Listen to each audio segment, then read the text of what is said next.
Okay, so we are back from Seattle after a full week there. I can honestly say I miss home. So, still a little bit of jet lag, but it was still a good conference. Saw a lot, and actually saw a lot of where future tools will be going within the next 1 or 2 years. The one thing that's clearly evident is they are looking to have Unreal Engine be its own ecosystem in terms of where you'll bring your model into the environment. You can skin, weight, and rig the model in the environment. You can give it an actual character rig that's controllable, equivalent to the type of interface that you would see with a Maya or Blender higher end character controls.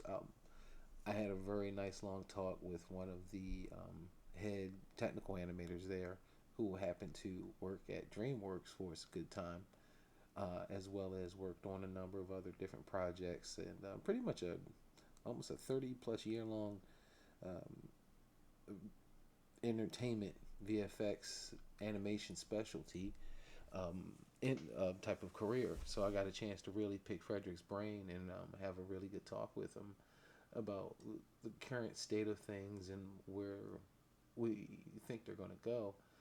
And I think a big thing that we came across or that we agreed upon is that interface or the interface of familiarity.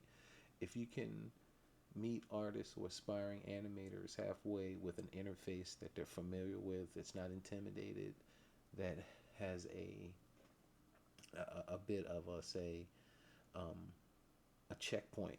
Maybe that's a wrong term, but when I think about checkpoint, I mean um, only having the interface show what you need. So, for instance, if you had an animator mode or modeler mode or game environment creation mode, it's I think there's so many things that can be done with it. They need to start compartmentalizing the um, the actual functions that the system can do. So a lot of energy and conversation went into that, and it was really good, especially going to the early part of the talk where the VFX groups broke up into three different sections, and we all had our different talks and concerns about the situations. And when we all got back together, what we came back with was we are all pretty much had the same topic. That was number one, which was pretty much interface. Um, and that seems to be the one thing that we they need to meet people halfway at, because the question of what is the benchmark, what's where does the responsibility of the developer begin, and where does the responsibility of something or a provider like Unreal Engine end? How much is too much, or how much is not enough? So those type of questions were being asked and being answered, or at least the very part of it. Be frankly honest, a few days or a day isn't really enough.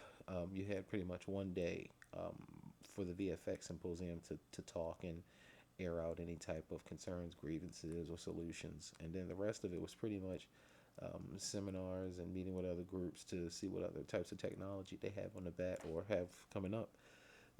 That part was pretty interesting because when you start seeing the number of plugins and the number of actual tools that are outside of Unreal that are starting to help with development process, it's only going to get a lot more streamlined. One of the things that I started seeing was a bit more leaning into using AI as not a full blown creation tool, but at least a development tool to help finalize or get down to a certain point the look of a character. So, for instance, one of the things that I saw was they were creating their own Laura models based off of a couple drawings that were created by their artists, and so it was pretty much a front, left, side, back, and perspective view. And then I think they had like three or four different um, drawings of what her facial expressions would look like. And then from that, they created a learning model with, and then placed that through, I believe it was Stable Diffusion under a Stable Matrix interface.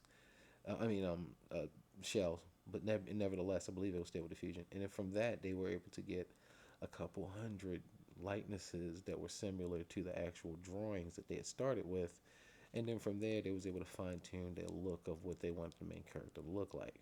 So it was kind of interesting set. So even with all that, once that character was chosen, it was then taken and then actually done, drawn, full blown production drawing of her. Once that production drawing was done, it was given over to actually Oscar winning designer for clothing. Her name is Ruthie Carter. But nevertheless, they handed it over to her, and she gave it a design pass and gave her different types of tennis and um, switched out what her jacket looks like a bit. And then she handed it back to the developers. They signed off on it, and the next thing you know, they started 3D building her. So it's kind of those interesting situations where you're starting to see things like AI come in and help um, be a bridge to making some final decisions. So in terms of it taking full blown jobs or anything like that, what I've seen is, and this is also part of the project they were talking about. The goal was not to replace anybody's job, but to make either the jobs they were doing more efficient or allow them to focus less on the technical, more mundane things and allow them to actually be a bit more creative or just be more creative outright. So seems like they were successful so far on it. Very, very early in the development of it. And once I get a little bit more information about it, I'll share it with you. But it was pretty interesting to sit and have, get a good and also participatory part of the conversation in terms of what does Unreal Engine need and where we need to move it forward again. Now, the one thing that was interesting to me is that it was in Seattle. Seattle, very it's across on the other side of the country. So that part was very interesting. I thought it was a little far and a little bit different in terms of the type of people that showed up. It was a lot more of a corporate atmosphere. There were no under 18 attendees allowed at this one. I'm not certain if that'll be at time. I don't know if that restriction will also come back in play come June, because it seems like they're going to be having Unreal Fest 6 months earlier um, in June this coming 2025 in Orlando. So see what happens with that one. The only reason, if I go, I'll go because the VFX Summit. I'll be coming back together again. But other than that, I'm not sure if I'll need to do that one. But anyway, that's just a heads up on where and how some of that parts came into play. Highly, I used Unity for over a decade first, and then went over to the Unreal Engine when I started working at OVFX. But game engines are they are. So I think anyway, I think that conversation kind of like goes well into the next thing we'll talk about, which is partnerships. So I'll end this one, and then we'll start up again.